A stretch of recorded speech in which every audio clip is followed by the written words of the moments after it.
Hola, ¿cómo están? Bienvenidos a un nuevo análisis de multifondos de este último mes de julio del 2023, que hay muchos cambios, hay bastantes novedades respecto a lo que fue el desempeño de los diferentes multifondos. Hablaremos como siempre de las inversiones que hacen los multifondos y cuál ha sido precisamente su comportamiento. También hablaremos de la comparación del multifondo A con el E, que hay muchas novedades en ese sentido, y también por supuesto qué podemos esperar de cara al próximo mes, al mes que ya estamos viviendo de agosto. Recordarles que tu futuro comienza hoy. Conoce la primera plataforma de planificación financiera de Chile, crea tu cuenta gratis y además obtén una gift card de 25.000 pesos en nuestra página web www.patrimor.com para que con esa gift card puedas comprar cualquiera de nuestros cursos que están precisamente en la plataforma, en la página web. Así que ingresen a nuestra página y comiencen a organizar sus finanzas desde hoy, y además con este gran regalo de 25.000 pesos para los cursos. Como siempre, antes de partir, es muy importante tener en consideración nuestra edad a la hora de elegir un multifondo, cuál es nuestro perfil de riesgo y por supuesto también lo que nosotros podemos aportar es en esta visión propia que cada uno tiene que tener para de esa manera poder cambiarse de uno u otro multifondo. Mientras más joven, podemos asumir más riesgos. A medida que nos vamos acercando a la edad de jubilación, disminuir el riesgo. Asociado también a esta decisión de riesgo va de la mano con cómo nos sintamos nosotros con las pérdidas. Eso es muy importante. Y finalmente, si queremos hacer cambios en los multifondos, tomar en cuenta esta visión que nosotros entregamos todos los meses en estos videos. Tuvimos un mes de julio muy bueno para la renta variable, muy bueno para los fondos más riesgosos. Lo veníamos comentando semana a semana en la visión semanal y cerramos el mes de julio con un alza del 7% aproximadamente. Es muchísimo y eso además en términos reales, o sea, podemos estar hablando de rentabilidades muy importantes que van de la mano con la fuerte alza que tuvo específicamente el dólar, además del buen desempeño de los mercados, de las bolsas. Y por el lado contrario, los multifondos más conservadores, específicamente el multifondo E, tuvo una pérdida de un 1%. En términos reales, en el acumulado del año, pasamos a que los fondos más riesgosos están llevando la delantera y los fondos más conservadores todavía están con pérdidas. Ahora, si miramos el comportamiento de lo real más lo nominal, o sea, lo nominal siempre comparable con otro tipo de instrumentos de ahorros, como fondos mutuos, depósito a plazo, lo que sea. En términos nominales, en el año ya el multifondo A renta más de un 6% y el fondo E prácticamente está en cero. No ha tenido mayor retorno.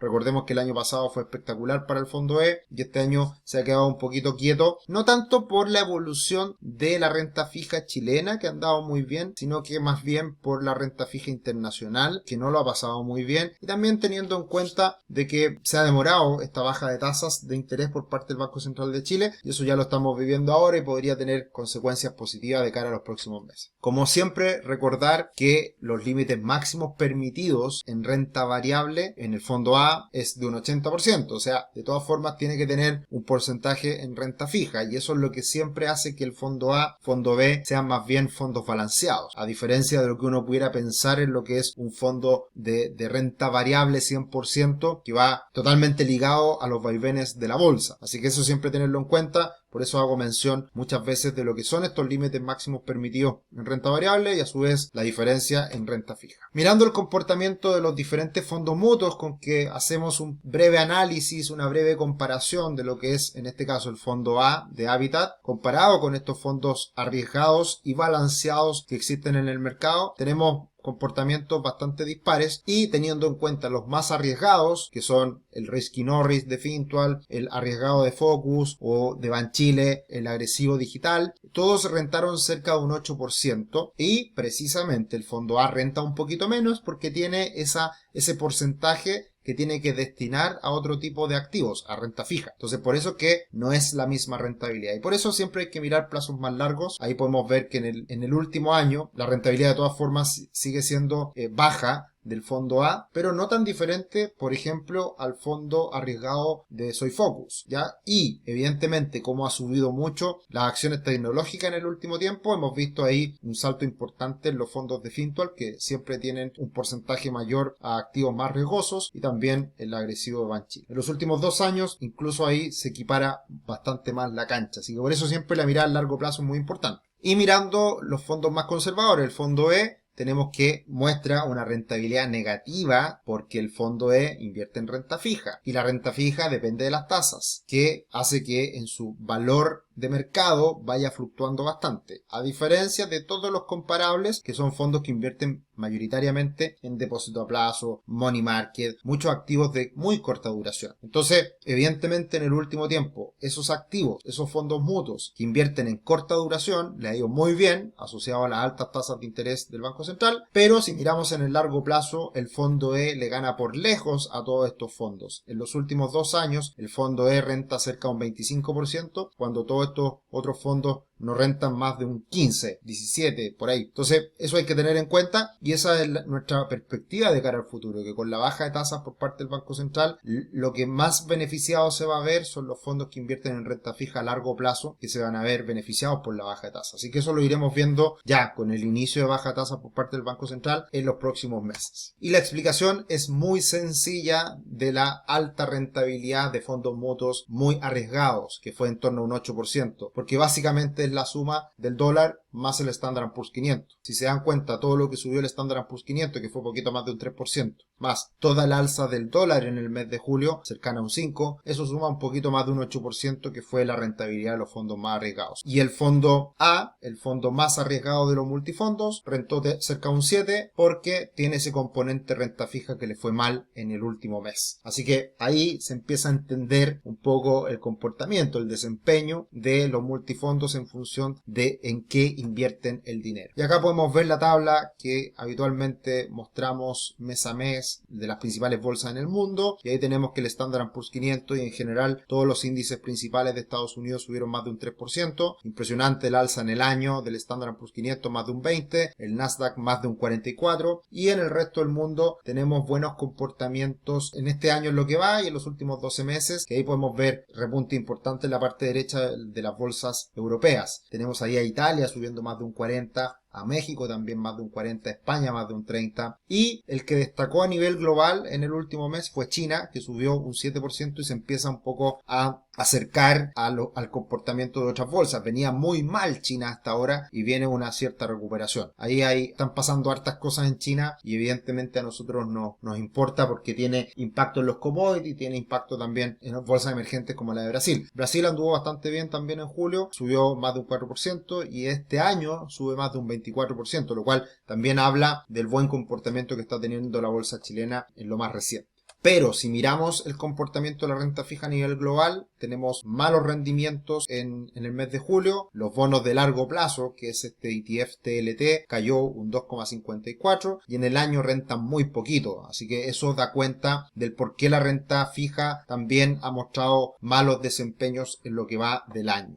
Y mirando las inversiones y un poco haciendo el análisis de lo que está pasando hasta ahora y puede venir de cara al futuro, tenemos que el Banco Central finalmente baja las tasas de interés en Chile en 100 puntos bases al 10,25%. Fue en la parte alta de las expectativas, pero lo más importante fue el comunicado. Y como lo hemos comentado en la visión semanal de los mercados, este comunicado lo que nos dice es que la TPM, la tasa de política monetaria, acumulará una reducción algo mayor a la considerada en el escenario central del IPOM, coherente con lo que indican las encuestas previas a esta reunión. O sea, lo que se dijo en este comunicado del Banco Central es básicamente que las tasas van a bajar más rápido de lo que se contemplaba hasta ahora, y eso evidentemente está teniendo impacto en los mercados, tanto en el dólar, en la bolsa, en la renta fija. Son las primeras reacciones que se están observando posterior a este comunicado que sale a fin de mes, y en los primeros días de agosto se está empezando a ver este impacto. También muy de la mano de lo que pasa afuera, de lo que pasa con las tasas en el mundo, y ahí están pasando hartas cosas en Estados Unidos que son importantes a tener en cuenta. Ahora, lo relevante que hemos venido mencionando mes a mes y que ya finalmente se concreta en este mes de julio es esta comparación entre el fondo A y el E, que decíamos que estaba extremadamente baja esta relación y debía subir, porque lo normal en el largo plazo es que el fondo A rente más que el E, y ahí pudimos ver esta fuerte recuperación del fondo A respecto al E en este mes de julio, y si miramos la trayectoria ya se empieza a reducir la tendencia que debería tener la relación, y por lo tanto es una buena señal para los fondos más arriesgados. Insisto, lo veníamos diciendo hace varios meses, no se concretaba esta situación y esto viene en gran medida ayudado por la gran alza que ha tenido el dólar en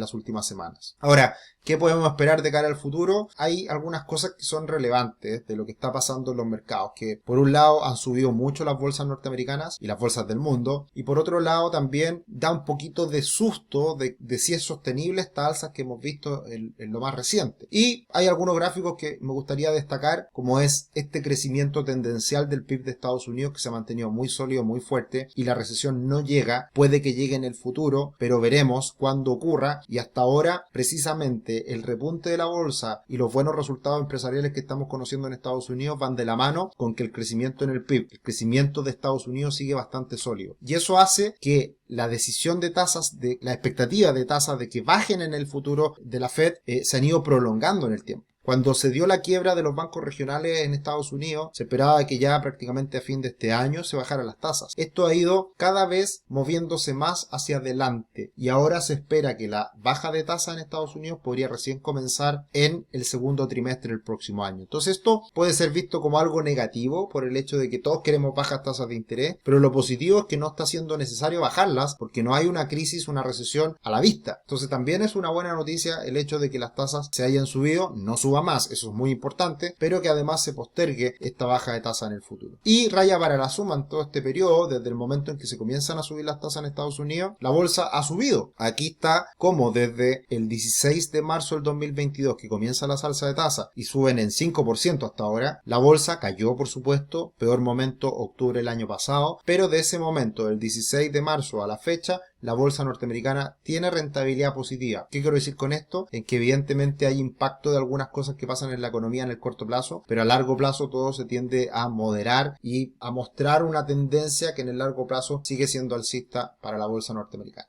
Y lo último, saliendo fresquito, el dato de empleo de Estados Unidos se sigue moderando lentamente y esto puede ser una primera señal de esta desaceleración y quizás en el futuro recesión, que es lo que muchos anticipan. Y es el hecho de que ya la creación de empleo en Estados Unidos se está moderando. Hasta hace algunos meses atrás era normal ver más de 300.000 empleos creados mes a mes. Eso ya va bajando menos de 200.000 y vamos a ver si es que en algún minuto empieza una contracción, es decir, ya no a crear empleo, sino a que a destruir empleos. Y eso está por verse, todavía evidentemente no es una posibilidad, no está a la vuelta de la esquina, pero podría ocurrir en el futuro si es que la economía norteamericana se desacelera. Y mirando los gráficos de cara al futuro, vemos una primera corrección por parte del Standard & Poor's 500, creo que son las primeras señales de una cierta debilidad, toma de ganancias y que probablemente podría venir una corrección en la bolsa norteamericana, y eso se ve de manera más clara aún en el Nasdaq, ya que el Nasdaq venía con una tendencia al alza muy marcada y esa tendencia se está cambiando, está terminando esa tendencia alcista y podría venir una corrección importante. Luego, mirando el dólar index, nos dio una señal falsa de que podría caer fuerte bajo los 100 puntos. Eso no ocurrió, se recuperó el dólar index y todavía sigue ahí en una cierta lateralización y veremos qué pasa. Esto es una consecuencia directa de lo que son las expectativas de tasa por parte de la Reserva Federal de Estados Unidos. Y mientras no tengamos a la vista esa posible decisión de tasas de bajarlas, el dólar puede seguir lateral y esperando a cuando venga esa debilidad de Estados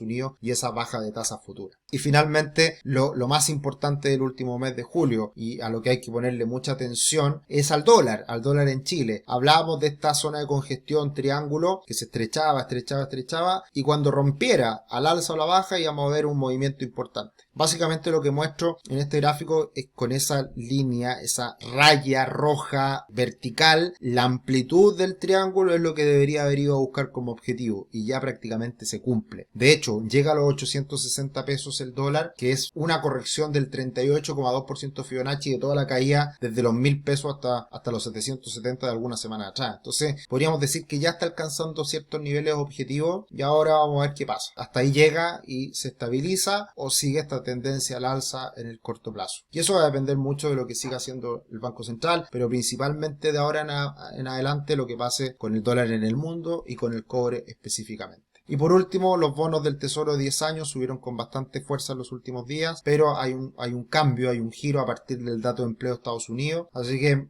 yo creo que ya está, es difícil que suba tanto más. Y creo que toda esta alza que se ha dado hasta los 4,2, 4,3 debería llegar hasta ahí y empezar a moderarse. Esto es muy importante porque acá está materializado las expectativas de tasa a futuro por parte de la Reserva Federal. Así que esto va a ser muy importante también para la renta fija a nivel global. También mostrando un poco esta fortaleza de Estados Unidos respecto al mundo y las consecuencias en el dólar también. Así que eso sería por este mes. La verdad que tuvimos un muy buen mes en julio y veremos qué es lo que pasa en agosto. Raya para la suma y para concluir, yo creo que todavía, a pesar de ciertos temores, ciertos fantasmas que están a la vuelta de la esquina, todavía la economía sigue bastante bien a nivel global, especialmente en Estados Unidos, y que los mercados todavía van a seguir materializando buenos comportamientos. Evidentemente podemos ver correcciones, evidentemente estamos pasando por una época del año, julio, agosto, septiembre, que es más difícil para las bolsas, pero más allá de esas correcciones, creo que el año va a terminar bastante positivo y por ende las rentabilidades van a seguir mejorando de cara al futuro en los diferentes multifondos. Eso sería, que tengan un muy buen fin de semana, si es que lo están viendo esto el fin de semana, o un muy buen mes para los multifondos. Un abrazo, nos vemos en otro video. Chao, chao.